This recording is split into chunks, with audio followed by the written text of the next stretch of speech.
Hello and welcome to the NFM High School Preview Show alongside Dion Clisso from Preps KC. I'm Lee Fleisig. Football is back and I know you have to be ready to go too. Yep, we just got to get to this week, get to Friday night, and then everything will roll from there. That's the great thing about it for me. It's the prep work. That's the real intensive hard work, and then the season just kind of takes care of itself from this point on. All right, well, let's begin with our Super 25 football rankings. These are our rankings. We'll get Dion's thoughts on how we rank these teams, and we're going to start with number 1, Lee Summit North. The Broncos looking to win their first football state championship in school history. Coming in at number 2, Mill Valley. The Jags are loaded once again. We'll talk with Joel Appleby and Hayden Jay later in the show. Number 3, last year's Class 6 state runner-up, the Blue Liberty North Eagles. Greg Jones is gone as their head coach, but no matter, they just reload each year. Number 4, the Jaguars of Blue Valley West, a 6A state semifinalist last year, and our pick to win the EKL this season. And number 5, the Smithville Warriors. They didn't lose a game last year and have one of the best training facilities in the entire metro area. Dion, apparently they're using it very well too, because they come in at number 5 this week. Your thoughts on the top 5?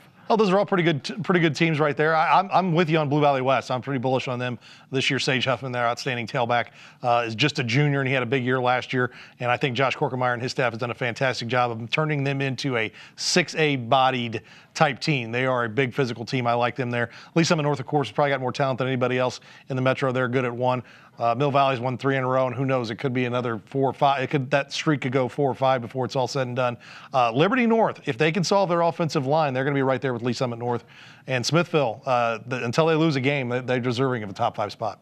Lee Summit North is the talk, it seems, of the metro area and the talent that they have. 7 or 8 possible Division I players on that roster. Is that as talented a high school team as we've seen maybe since the Blue Springs days? Yeah, probably since Blue Springs had Elijah Lee and Dalvin Warmack and those kind of guys, and the Davis twins.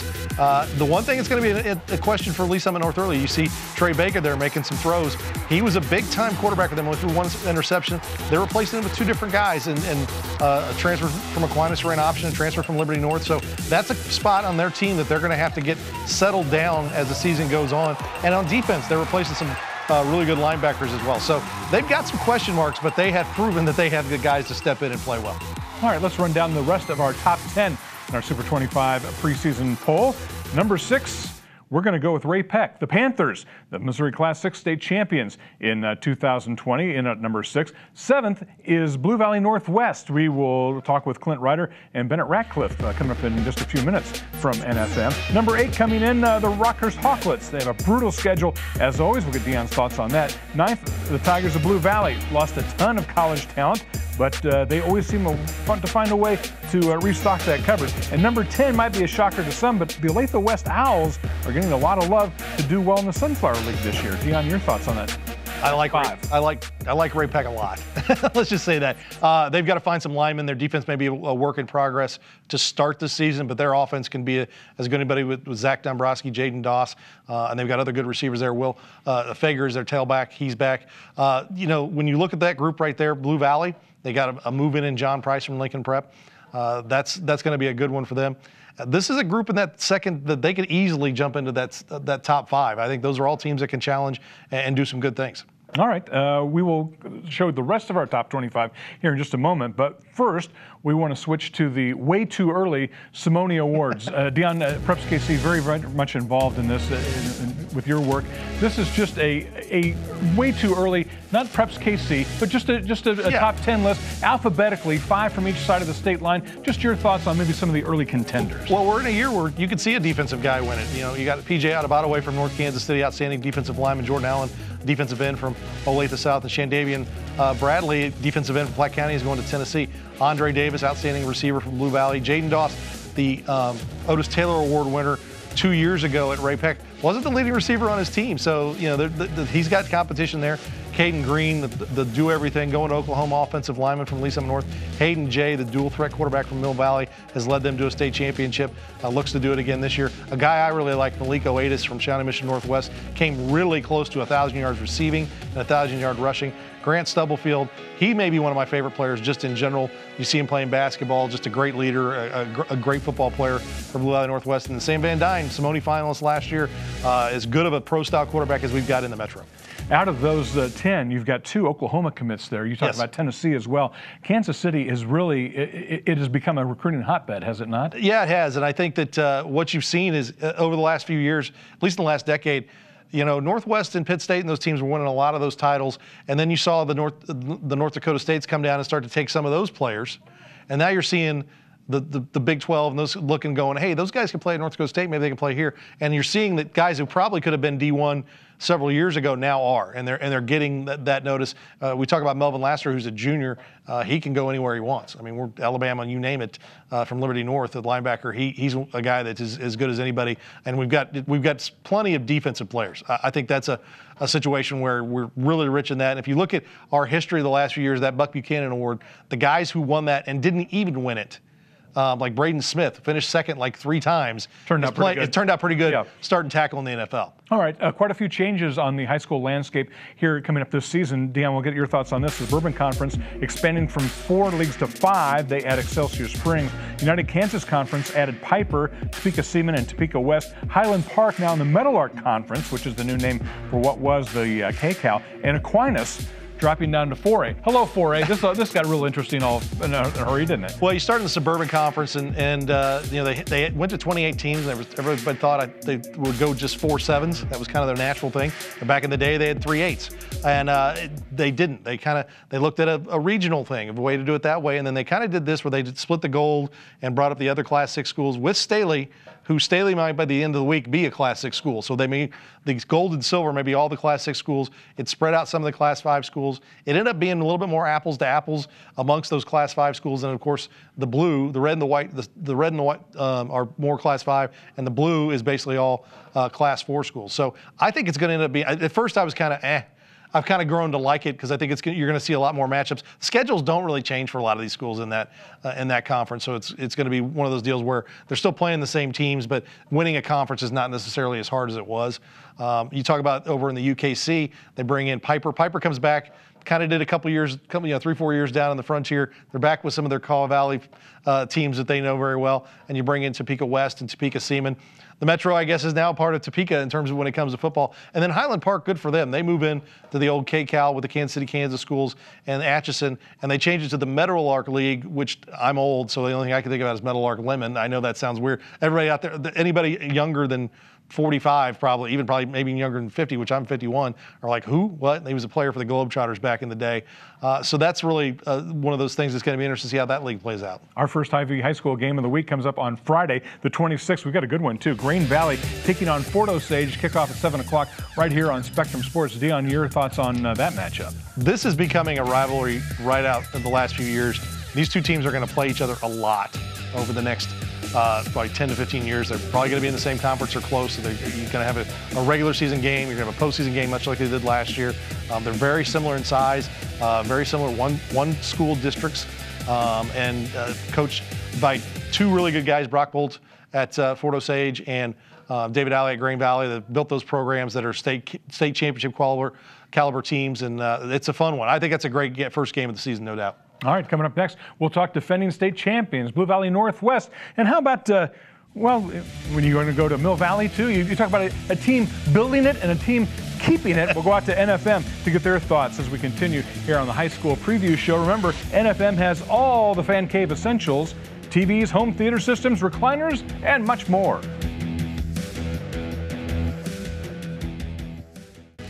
NFM has all the fan cave essentials, TVs, home theater systems, recliners, and more. Welcome to NFM. I'm Lee Fleisick. You know, it was just a few years ago, Blue Valley Northwest didn't win a single game. Now, they're the defending 6A state champions, and their head coach, Clint Ryder, remembers exactly when the tide turned.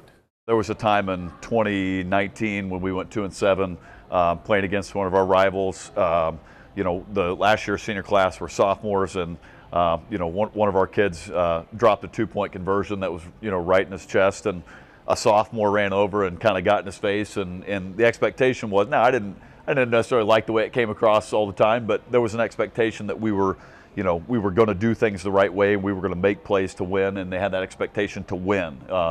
And I think that's when it kind of went from we're going to do things the right way to expecting to win.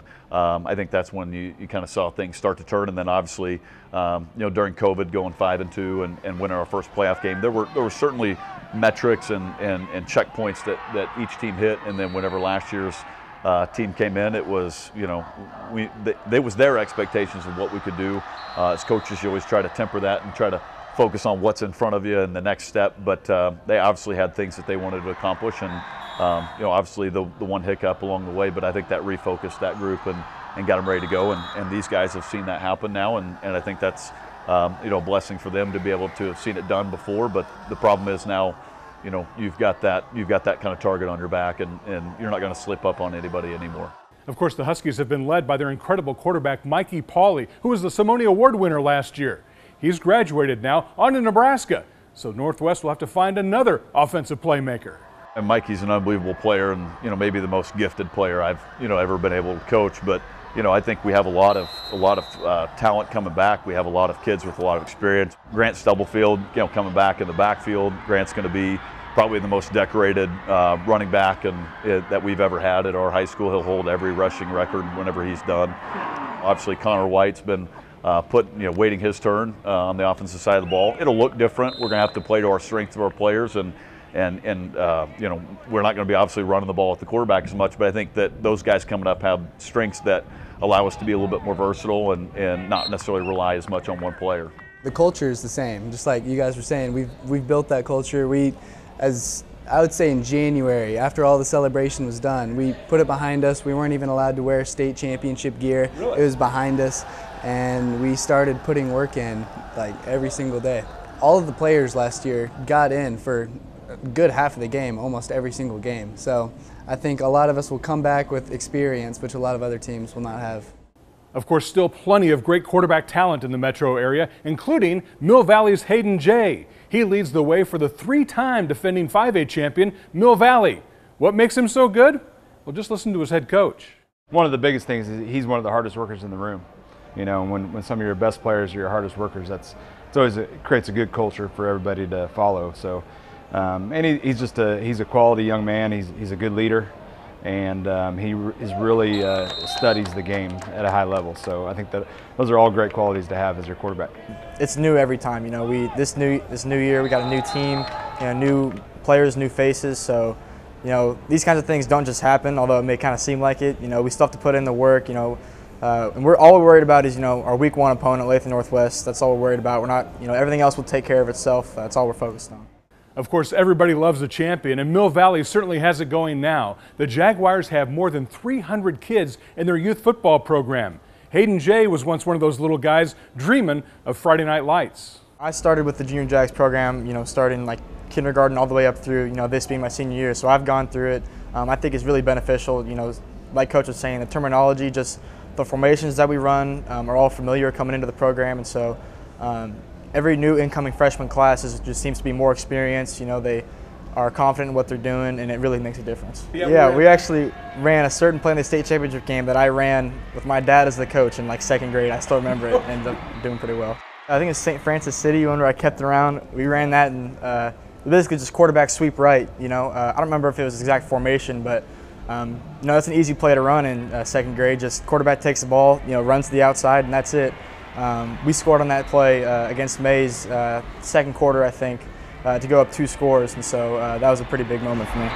Stay with us. After the break, we'll speak with the defending 4A champs. That's next on the NFM High School Football Preview Show. NFM has all the fan cave essentials: TVs, home theater systems, recliners, and more.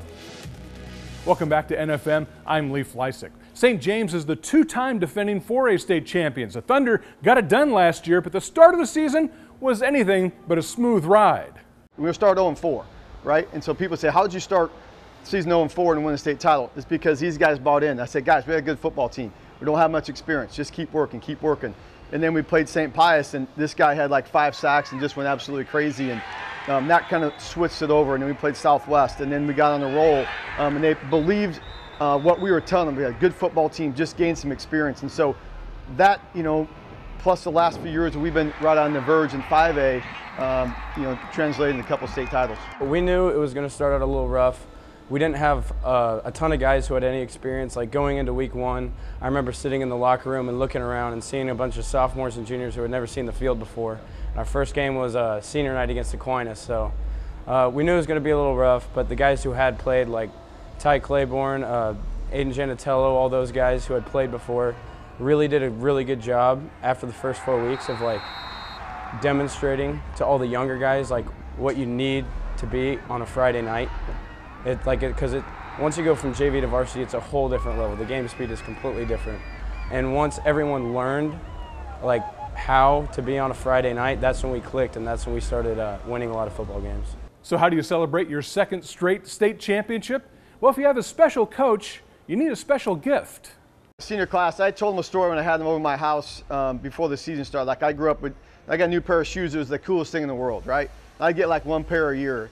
And like Ty Claiborne, he probably has, I don't know, 300 in his closet, whatever. And so we were just talking about this, like, what, coach, you serious? He's like, yeah. So get a new pair of shoes is the big deal. So the day we handed out the rings, they gave me a present. I was like, what's this? And in front of the whole, about 100 people, all the parents were there, and they gave me a box of shoes. And I opened them up. I was like, oh, these are cool.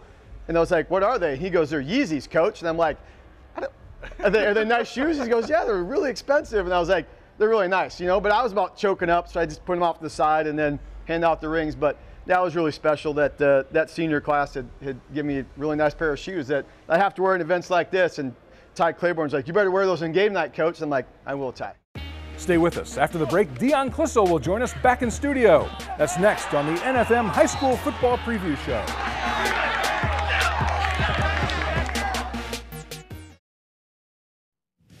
Spectrum Sports has 3 great high B games of the week coming up for you to start the season. First up Friday, we go to the alma mater of Albert Pujols, Skylar Thompson, and Sean Belden as the Fort Osage Indians play host to Green Valley. Friday, September 2nd, the defending 6A and 4A champs will meet up. Blue Valley Northwest takes on St. James Academy at Bishop Miege. And a strong Sunflower League game on September 9th between the Shawnee Mission Northwest Cougars and Olathe North, the Eagles, all right here on Spectrum Sports. Dion Clisso from Preps KC with us as we go back to our Super 25. Take number 11 and running down our list, the Center Yellow Jackets. We'll talk about them more in just a moment, Dion. They're coming at number 11. Fort Osage is 12th, 11-2 last year, returned their quarterback and some skill position players. Number 13, Bishop Miege, a rare losing record in 2021 at 5-7. Look for them to bounce back. Number 14 is Lawrence, 9-3 a year ago. Recently picked up a skill position player from Highland Park that could be a difference maker. And number 15, Platte County, the school that continues to grow. They move up a division in the Suburban Conference. Your thoughts on Center and the Yellow Jackets? Well, they got Joseph Vick, the quarterback, and Ja'Cory Love, the tailback. Outstanding players. They both got hurt late last year and kind of derailed their run. I'll tell you, they're an outstanding team. Their problem is numbers right now. They don't have a ton of players. Injuries will be huge for them, but they are so well coached. Brian DeLong does a fantastic job. And Love and Vick are as good of players as anybody's got in the city, so they're going to be fun to watch all year. All right, let's go back to our Super 25. And coming in at number 16, Olathe North. Plenty of Parrish brothers still left in that program. 17 is Liberty. They return experienced defense, but have some new faces on offense. Number 18 is Baser Linwood, one of the most consistently good teams year in and year out in the metro area. Pleasant Hill is 19. Seems like every game they played last year had a final score of 49-48. They had some real barn burners. And number 20, St. James Academy. Tom Radke's daughter dates the Mill Valley quarterback, Hayden J. So there are a lot of connections between, say, Mill Valley and St. James. There's no doubt about that. It was a funny story of how Tom Radke said he texted Jill up. He was like, "Why is your quarterback in my basement?" Laughingly, but no, it's that's a good 16 through 20 there. Olathe North is always good. Liberty, it's kind of funny. They were replacing their quarterback or their defense last year, and now they're replacing their offense this year. They're getting it figured out there, and I think that Liberty's a team to keep an eye on because in that silver, they're not maybe up with the gold teams. And then you look at St. James, they had their quarterback in Jackson House, and he had to go with his dad to LSU, so they're still looking for a quarterback, or they've got a quarterback, but they've got a lot of good players back on that team that's won back-to-back state championships. All right, let's pick it back up at number 21. At number 21, it's St. Thomas Aquinas. As we talked about, they're dropping down to 4A. We'll battle the likes of Bishop Miege and St. James Academy in the playoffs. Number 22, Green Valley. Came into last year a bit underrated, but ended up finishing 9-4. DeSoto is number 23. They'll compete for the United Kansas Conference Championship. Gardner Edgerton is 24. The former Olathe East coach Jesse Owen enters his second season at the helm for the Trailblazers. And St. Pius X, the Warriors, have made 2 straight state title games, but have finished runner-up both times. Dion, your thoughts on that final 10? Well, you look at Aquinas, they've got Sean Carroll, the outstanding tailback. They're going to lean on him a lot. You know, I like Green Valley. They bring back their quarterback. And anytime you bring back a guy who started several years, you're going to be good. Gardner Edgerton, I want to see what Jesse Owens is going to do there in the second year. And he's a pretty good coach, and I think they're going to do a good job. Pius at 25, all they've done is win almost every single game under Anthony Simone Jr. They've got a good junior class. They have to replace a lot of good seniors off of that group, but they're going to be dangerous. They should stay in Class 3 in Missouri. They're right on that line with the success multiplier, so that's a team that is going to be good. They'll probably be a little bit better than they in the end of the season than they are in the beginning, but that's really a team that has been to the state championship game 2 times in a row. So those last 5 are teams that don't be shocked that they make their way up as the season goes on. All right. Hey, how about the Preps KC RE/MAX Big 3 games of the week for the first Friday in August? Tell us about these 3 you selected. Well, Lee Summit North and Liberty North. I don't think you need to say much else than that. Those were 2 of the best 3 teams in the state of Missouri in Class 6 last year. Rockhurst and Ray Peck has played those 3 years in a row. They played the first game of the season, and they've been close, tight games, and I think this is going to be a lot of the same. Rockhurst and Ray Peck could be a district title game, depending on where Lee Summit North goes, where those districts all shake out. And so then there's Excelsior Springs and Belton. Excelsior Springs going to Belton. Excelsior runs a split back veer coming to the Suburban Conference is definitely going to be a test. In Belton, Todd Vodden does such a great job with that team, and they're always really tough and physical, a fun team to watch. That's a great first week matchup between 2 well-coached teams. This is going to be a fun season, isn't it? Yeah, we've got a lot. I mean, there's just a lot of parity out there in certain classes, like Class 5 in Missouri. I think Class 4 is pretty good. I think 4A and 6A is pretty balanced on the Kansas side. So it's going to be a really exciting time just to be able to know that each week you're going to have some good games. It may not be state championship caliber teams playing every week, but you're going to get really good teams out there every week. Dion Clisso, Preps KC, check them out. Great work as always. We appreciate your insight and expertise. Big thank you to our producer, Sean Belden. Remember, Ivy High School Game of the Week, Friday night. We're ready to ramp it up here on Spectrum Sports.